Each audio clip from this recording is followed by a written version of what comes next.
ओम अज्ञानतिमिरान्धस्य ज्ञानाञ्जनशलाकया चक्षुरुन्मिलितं येन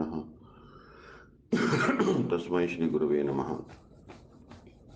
First of all, offer my millions of obeisances to lotus feet of Asmate Guru Pad Padma, Nitla Pratajagat Guru Shishwan Bhaktivedanta Narayan Goswami Maharaj, Tirandi Swami Shishwan Bhaktivedanta Dandi Maharaj, Namnishta Santa Shri Aniruddhas Prabhuji, all the Vaishnavas and Vaishnavis, please accept my humble obeisances. Reading from Canto 2, Chapter 1, Text 37. The canto is named The Cosmic Manifestation. Chapter is named The First Step in God Realization. Verse 37 is Brahmananam Kshatrabhujo Mahatma Vid Urur Angrishrita Krishna Varna Nana Vidha Birja Gano Pabanno Dravyatmaka Karma Vitana Yoga Brahmananam Kshatrabhuja Mahatma Vidurarangri Shrita Krishna Varna Nana Bhida Bijaganopapanno Dravyatmaka Karma Vitana Yoga.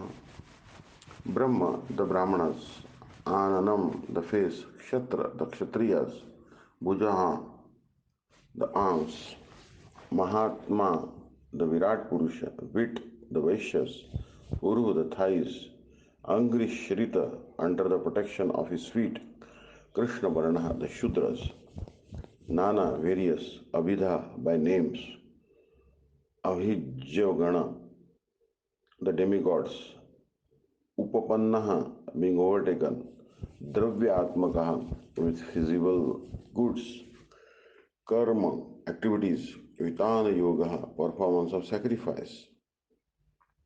The Virat Purusha's face is the Brahmanas, his arms are the Kshatriyas, his thighs are the Vaishyas, and the Shudras are under the protection of his feet. All the worshipable demigods are also overtaken by him, and it is a duty of everyone to perform sacrifices with physical goods to appease the Lord. Monotheism is practically suggested here. Offering sacrifices to many demigods under different names is mentioned in the Vedic literatures, but the suggestion made in this verse is that all those varieties of demigods are included in the form of the Supreme Personality of Godhead. They are only the parts and parcels of the original whole. Similarly, the divisions of the orders of human society, namely the Brahmanas, those intelligent class,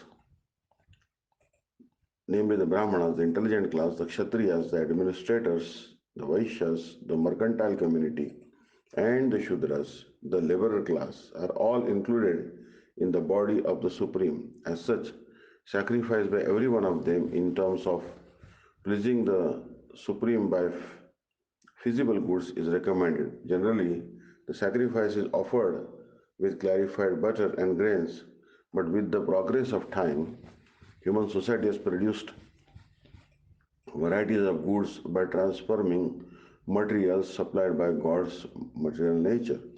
Human society therefore must learn to offer sacrifices not only with clarified butter but also with other manufactured goods in the propagation of the times, in the propagation of the Lord's glory, and that will bring about perfection in human society. The intelligent class of men or Brahmanas may give direction for such sacrifices in consultation with the various acharyas. The intelligent class of men or Brahmanas must give direction for such sacrifices in consultation with the previous acharyas.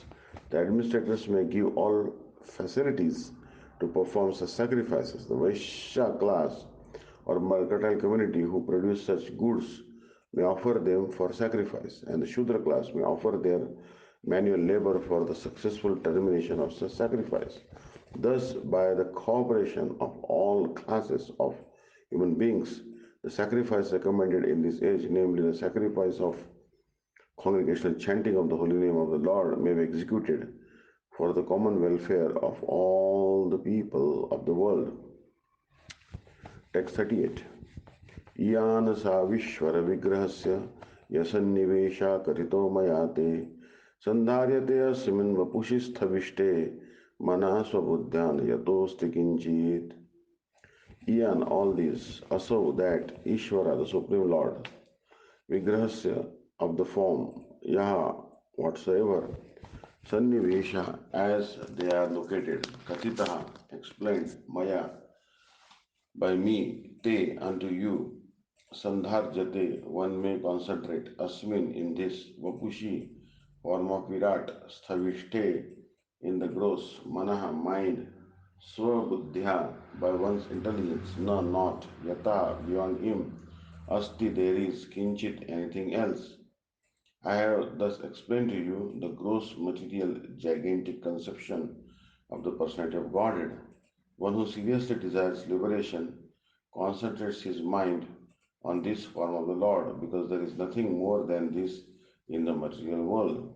In the Bhagavad Gita 9.10, the Supreme Personality of Godhead has verily explained that the material nature is only an order carrying agent of His.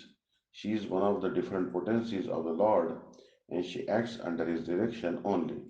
As the Supreme Transcendental Lord, He simply casts a glance over the material principle and thus the agitation of matter begins and the resultant actions are manifested one after another by six kinds of gradual differentiations.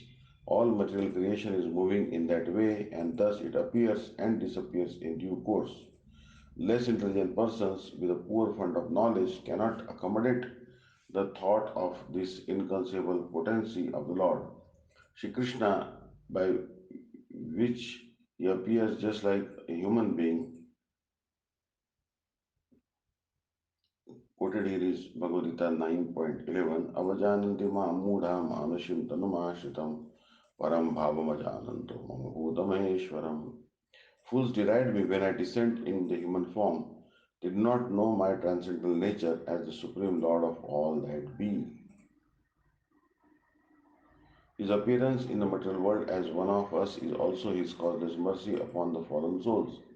He is transcendental to all material conceptions, but by his unbounded mercy upon his pure devotees, he comes down and manifests himself as the personality of Godhead.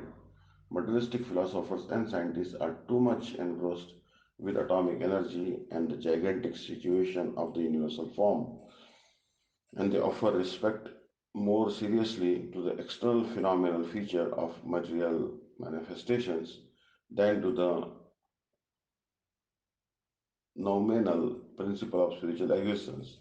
The transcendental form of the Lord is beyond the jurisdiction of such materialistic activities. It is very difficult to conceive that the Lord can simultaneously localized and all pervasive because the materialistic philosophers and scientists think of everything in terms of their own experience because they are unable to accept the personal feature of the Supreme Lord. The Lord is kind enough to demonstrate the Virat feature of his transcendental form. And herein Srila Shukdev Goswami has vividly described this form of the Lord. He concludes that there is nothing beyond the gigantic feature of the Lord. None of the materialistic thoughtful men can go beyond this conception of the gigantic form. The minds of the materialistic men are flickering and constantly changing from one aspect to another. Therefore, one is advised to think of the Lord by thinking of any part of his gigantic body, and by one's intelligence, only one can think of him in any manifestation of the material world. The forest, the hill, the ocean, the man, the animal, the demigod, the bird, the beast, or anything else.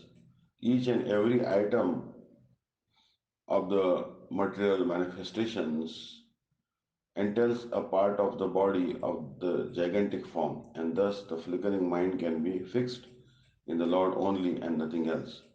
This process of concentration on the different bodily parts of the Lord will gradually diminish the demonic challenge of goodness and bring about gradual development of devotional service to the Lord. Everything being a part and parcel of the complete whole, the neophyte student will gradually realize the hymns of Īśopaniṣad. We state that the Supreme Lord is everywhere, and thus he will learn the art of not committing any offense to the body of the Lord. This sense of God mindedness will diminish one's pride in challenging the existence of God. Thus, one can learn to show respect to everything, for all things are parts and parcels of the Supreme Body. Hare Krishna. Vancha kalpatarupesha kripa sindhu pachupatanam pavanebhyo vaishnavebhyo namo namaha.